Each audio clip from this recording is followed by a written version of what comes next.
Hello, WiCCD members. My name is Maya Shukeri, and I am WiCCD's Education Committee Director. I'm happy to introduce our series, Finding Your Niche. In this series, we will interview female criminal defense lawyers who practice in a specific area within criminal law. The goal of our series is to highlight the work and accomplishments of female criminal defense lawyers, but it is also a way for us to introduce you to specialty areas within criminal law. We hope we can help you find your niche. Enjoy the series.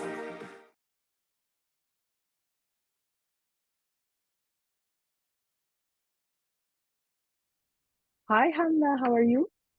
Hi, Maya. I'm good. How are you? I'm very well, thank you. I'm very happy to see you. And thank you for taking the time to be here with me today to chat about your practice and what you do in criminal law. Yeah, of course. I'm really happy to be here, and thank you so much for inviting me. Well, it's my pleasure, Hamna. And so let's just start by just maybe if you can introduce yourself to our audience and tell us who you are and where do you practice? Sure. So my name's Hamna Anwar. I'm a criminal defense lawyer. I practiced, my office is in North York, and our practice area expands to everywhere in the GTA. I work at a boutique firm, so it's three lawyers, including myself, and three staff members. Yes. And when were you called to the bar, Hamna? I was called to the bar in 2018. Okay. So, and can you just maybe tell us how is it that how did you become a criminal lawyer?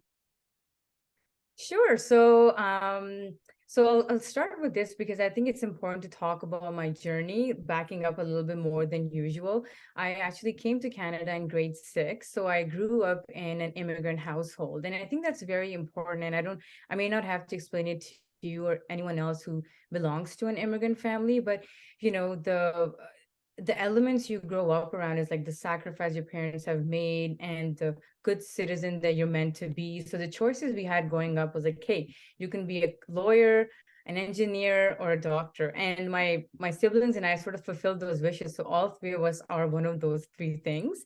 But the pressure of that growing up combined with the lack of resources and not having the network I could tap into, I didn't even know a lawyer while I was growing up. The first lawyer I actually met was in law school in Ottawa. Um, and also belonging to a family with a humble background, we weren't financially strong. We just work hard. So my parents taught me to be resilient, to work hard and just give everything your best. So in terms of me becoming a lawyer, it was a bit of a journey. I did my undergrad first, and then I wanted to be a veterinarian. And then I got into a master's in anthropology because that's what pulled me towards it. My focus was on Islamophobia, really, intersectionality of masculinity and Pakistani male identity. So while I was doing that, I realized that I didn't want to take a very theoretical approach. I actually wanted to work with real people and deal with their issues. So that pulled me towards law school. I got into law school, and once I got into law school, I realized all the privilege around me because a lot of the people there were from very established families, a lot of them from lineages of lawyers and very secure financials. And that really does set you apart because that feeling of being an outsider and being an other at all times really sticks with you, especially in spaces that you're not used to being around. So I got through law school through a lot of sort of hard work, grit, tears, whatever it takes for all of us to get through it. And when you become a lawyer, you think that the journey's over, right? The struggle's done. I'm a lawyer. So now it's like, it's me, I'm a lawyer, I have nothing to prove. But I would actually say that if you're a criminal defense lawyer, that's when the challenges actually begin. And as you know, Maya, I think our field is so male dominated, and not only that, there's a lack of racialized women. And constantly, every time I enter into a courtroom, especially as a junior lawyer, I was very much reminded of that, and I wasn't received as a lawyer. So all of that combined with all the struggle to become a lawyer really emphasizes my experiences, and I don't think I'm alone in that. There's a lot of women that go through the same thing. And I love to talk about this issue because no one talks about it. No one gave me a heads up about it or guided me through it. I sort of just bummed around and learned how to manage it. Actually, no, and it's a very important point because as we see, I think we can notice that there are more and more racialized women who are getting into the profession, the question is, how do we maintain them and keep them? Like, that's the challenge I find in criminal defense is it's not that people are not interested in our field, but it's very difficult for people to want to continue for various reasons. One of them, of course, being money, but also it could be because of, like this feeling of not maybe fitting in or not finding, like not feeling that you belong in this field. Although I find criminal law maybe could be easier than other fields, because I think we all feel a bit like outsiders in criminal law because nobody likes the criminal defense lawyer. Like everybody likes the crown, but not criminal defense lawyers. But okay, so Hamna, I'm just going to ask you a few things about because you just told us like a lot of information about yourself, which is very nice that you're sharing. So you arrived here when you were in grade 6. Where did you come from? So I came from Pakistan. I came from Pakistan with my parents and my siblings, and I grew up in Scarborough. Okay. And when you arrived here, did you speak English or did you learn English here in Canada? I actually learned English here. We did have an English class back home, but I wasn't I couldn't speak it. So every time the children, the other kids would have the French class, I would be sent into ESL. So I was learning English at that time. Okay, so that's really very impressive that you actually learned English here and then you study. Like it's hard. It's not always easy for people to learn a language when, like, I learned English before I arrived to Canada. So it's really good on you that you did that. All right, and so you touched upon an interesting point because it's something that I also felt when I became a lawyer, or even when when you go to law school, and it's the fact that there are quite there are quite a few lawyers who actually already have connections when they enter the field, like whether it's because they know people from their parents or they're connected. They're sons of lawyers or judges, or their uncle, or they have family members who are in the field. And I mean, obviously, you still have to prove yourself, even if you come from a family of, but it's a bit easier. People know your name, they know. So it's different when you have zero connection. Like for me, I didn't know any lawyer here in Canada. I had absolutely no connection. So I totally relate to what you were saying. And I just felt like it was kind of a challenge to get to know people in this field because I didn't know anyone, and it was difficult. So I mean, tell us a bit more about that? Like how did you feel? Like, did you feel like that was an obstacle? Did you feel like you actually do you think that if you had connections that maybe your journey would have been easier? What is your take on that? I think if I had a mentor, my journey definitely would have been easier. If I had known someone who was in the field, not necessarily even in criminal defense, just a lawyer Mm-hmm. who could have guided me and told me, like, this is when you can write the bar exam, this is how you can manage, just basic things that we all need, or even just a real role model, it makes a world of a difference because they can guide you along the way on some of the things that you have no idea about and you're just figuring it out. And having an example of someone else who has done it, it means a lot. People may not understand the value of that, but for me to see someone who looks like me doing the type of work I do, it means a lot to me. And I always get gravitated towards people like that because it's like, hey, I can do it too.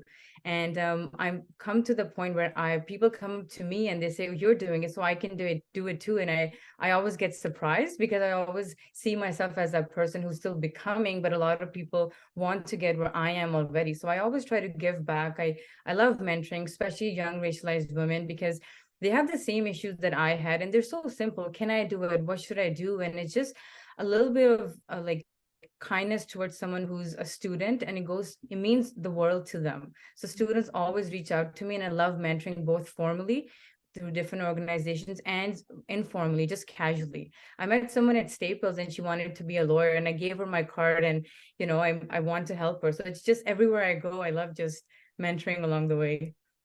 That's very nice of you that you're doing that. And I know because we're both involved in WiCCD, and I know that you've been doing a lot of things, and especially the mentorship program that you're involved in. So I know that you're really trying to give back to the new lawyers. So that's really very nice of you, Hamna. But I wanted to ask you, do you think that, or do you feel now that there are more mentors, and especially that you can identify with, that you can reach out to, or do you still feel like there's a lack in the profession? I do think the mentorship programs exist, and they've been very helpful. But I always found that whenever I was applying for a mentorship program, I always specified to be matched with a woman.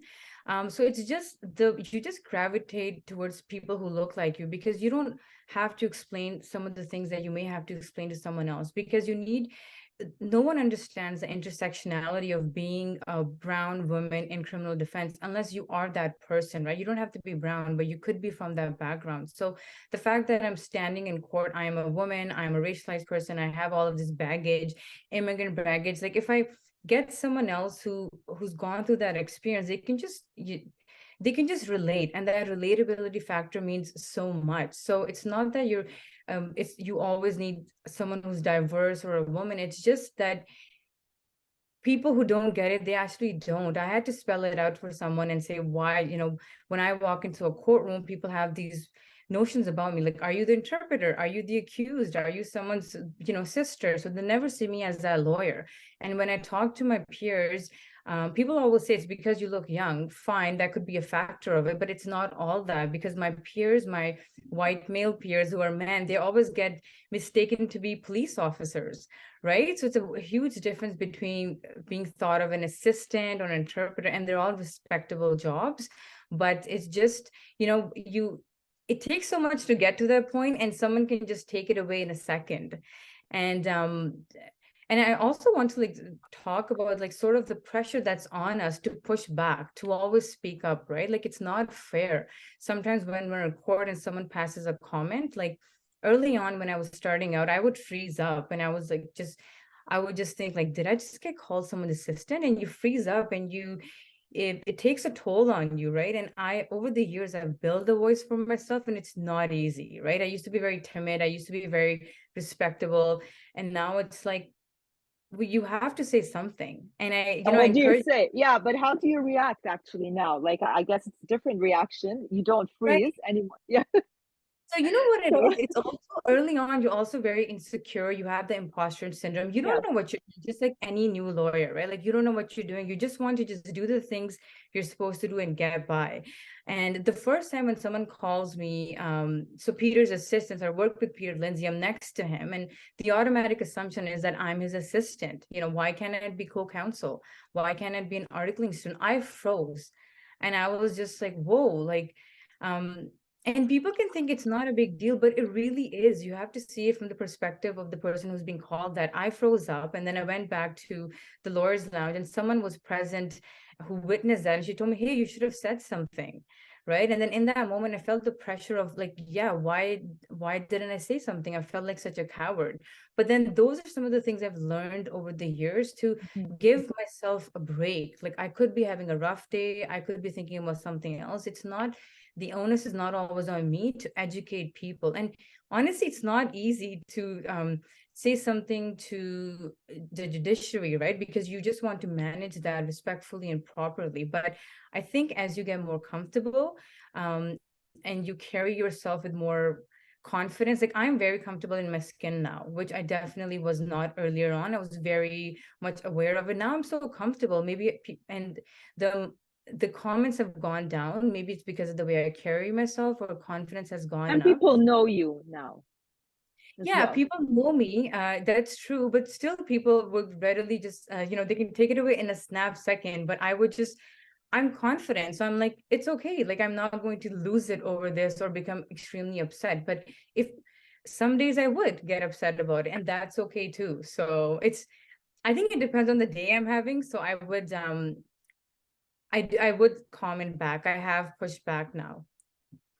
Yeah, and actually, like I think you touched on a point that's also very important, and it's the confidence thing. That sometimes as well, when you're new and you're not too certain about what you're doing, you feel that you don't have enough experience. Sometimes it's also that lack of confidence that could put you in a situation where bad things, or like you're in these awkward situations because of your energy, people can feel it, right? They can feel that you're not very confident. And so that's why it's easier to, like think like, what is she doing here? Like, does she know what she's doing? But as you become more confident, then it becomes more difficult for people to say, like, what are you doing? Because they can obviously see that this is your place and you know what you're doing here. So that also helps, I think, with time. But that's something that you acquire, right? Like you don't have that confidence when you're starting. So, I mean, that's Right. also, yeah. Yeah, and I've had some, it's not just in front of like in the courtroom, I've had some background things happen to me. For example, I was wearing early on in my first year, I was wearing a suit, I had the access to a lawyer's lounge. I was walking in and the lawyer stopped me midway and just said, "Hey, the lounge is only for lawyers." And I was like, I think that's when I gained my voice. And I was like, you know what? Today is not the day. I was like, what makes you think I'm not a lawyer? And that lawyer flushed up.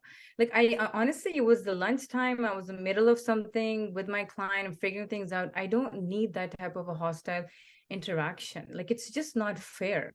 Like, lawyers shouldn't be policing each other and managing it. Like, what did he think I was, right? Like, entering the lawyers on with a pass and everything. Yeah, and It's style.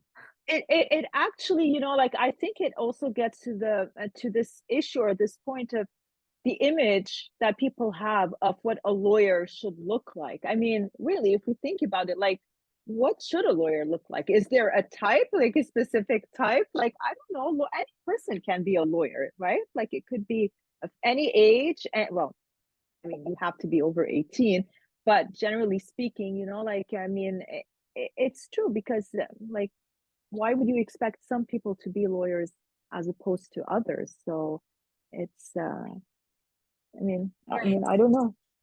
But It's so true. So I think a typical image of a lawyer is it's a man, and generally it's a white man. And so yeah. a racialized woman, especially a young woman, they're not the automatic thing people don't think about me when I walk into a room is authority, power, all those things, right? Mhm. Like they don't Yes. come to me naturally. I have to do a lot of things. I have to put on armor. Like there's lots that goes into it. And that's an aspect that a lot of other people don't have to deal with. And that's on top of client management, knowing your stuff, preparation, all of that. So I do think it goes back to what we think a lawyer looks like. And I think Yeah. we don't have this issue in 2023, but we do seem to have that still. Hopefully it will change though. And like that perception, that image of what a lawyer should look like, hopefully, will change with time. I And think maybe, it's like people like you who will help change that perception, Hamda. And it's very nice of you that you're actually sharing these experiences. And one thing that I actually wanted to ask you about, because I find like, especially for a defense lawyer, because this is an issue that crowns don't have to deal with. When you get these types of comments, especially when you're in court or, in the presence of your client, it's really embarrassing, right? Because you have a client who's sitting behind you and you're getting those comments. And sometimes, like people who make these comments, they don't realize that it is important, like your image and the way people treat you is something that your client is always and constantly watching and observing. So, I mean, have you felt like that there was that had any kind of negative impact on your client relationship or your interaction with your clients? Yeah, I can think of an example of, I feel like all my horrible examples are from a first year because I was just learning Yeah. what to do, how to manage these things. I clearly remember being in court and a crown just calling me again, Peter's assistant. And when I said, well, no, I'm co-counsel, he said, no, well, you're his assistant, same thing. And the client was sort of in the gallery, and it's very, they're hearing these things, and no client wants a lawyer who's being pushed around, right? Like it really undermines your authority, Yeah. your perception of you being able to fight for you, right? And in that moment I did fight back, but I also felt humiliated. Like I felt embarrassed. I felt like he shouldn't have done that and he does not understand it. But since that point, I don't think I've given anyone the liberty or that much. Like I'm very reserved in court. I just stay to the point. Like I'm a very friendly person, but in court I've learned to just be very reserved and just manage myself, because I don't give someone the frankness to pass a comment like that, because I can't jeopardize my client's relationship with me, because the Yeah. stakes are so high, right? You don't want to be waived at that point. So that's also something I've learned. And it takes time. I think you have to go through the rough experiences to learn all of these things, like social behavior and psychology. Like we're just learning it on the go, really. Yeah. No, I agree. And I mean, it's good for you that you're able now to manage this. And that's, I think that's the beauty of experience, is that you acquire it with time. Um, I also wanted you, maybe, I'm sorry, I just,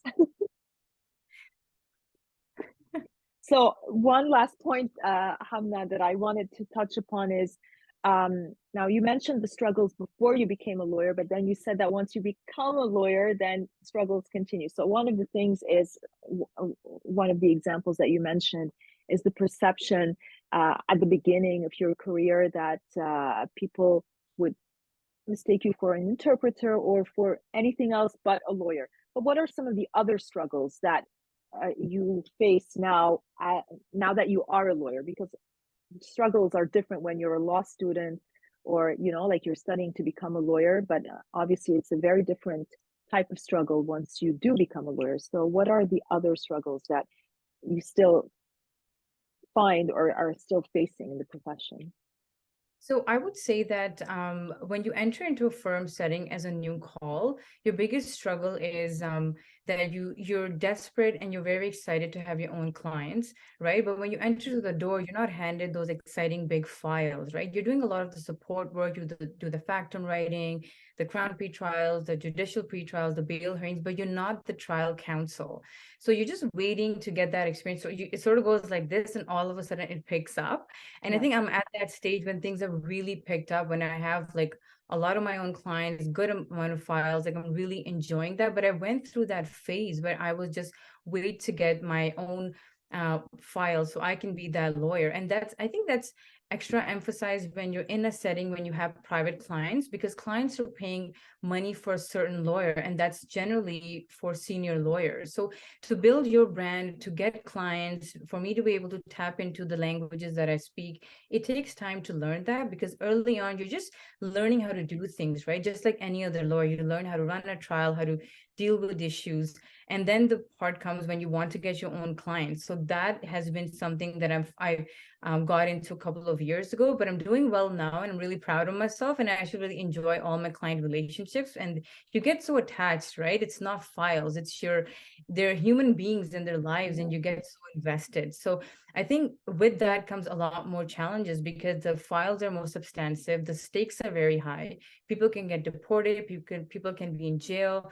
So but I think those are some of the natural challenges that I think a lot of my peers would experience. It's not just specific to me being a racialized woman. That's just with the Mm-hmm. nature of experience. With experience comes more work, and it gets more serious and all of that. So, yeah, so I would still think I'm still a sponge. I'm under the 5-year mark, so I'm still learning, and I'm enjoying to do a whole bunch of different things.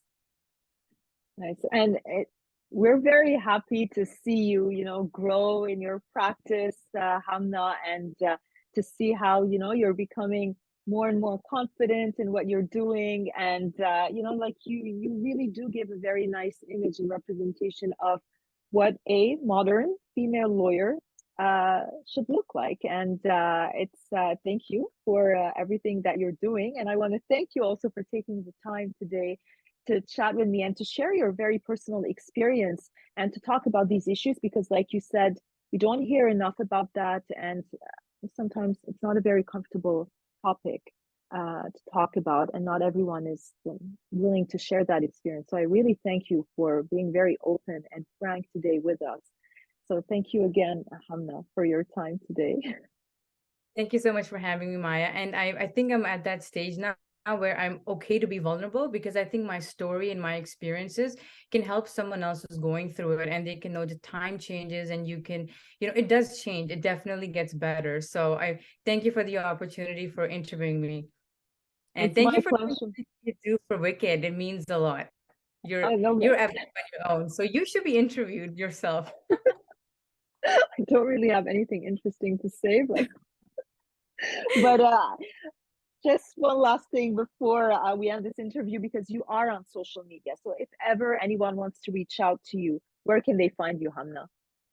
So I'm on Twitter and LinkedIn. So my hashtag for Twitter is Hamna_Anwar_. And LinkedIn, you can just put in Hamna Anwar. You should be easily able to find me. Perfect. Thank you so much once again, Hamna, and take care. Thank you. My pleasure. Bye, Maya. Bye bye.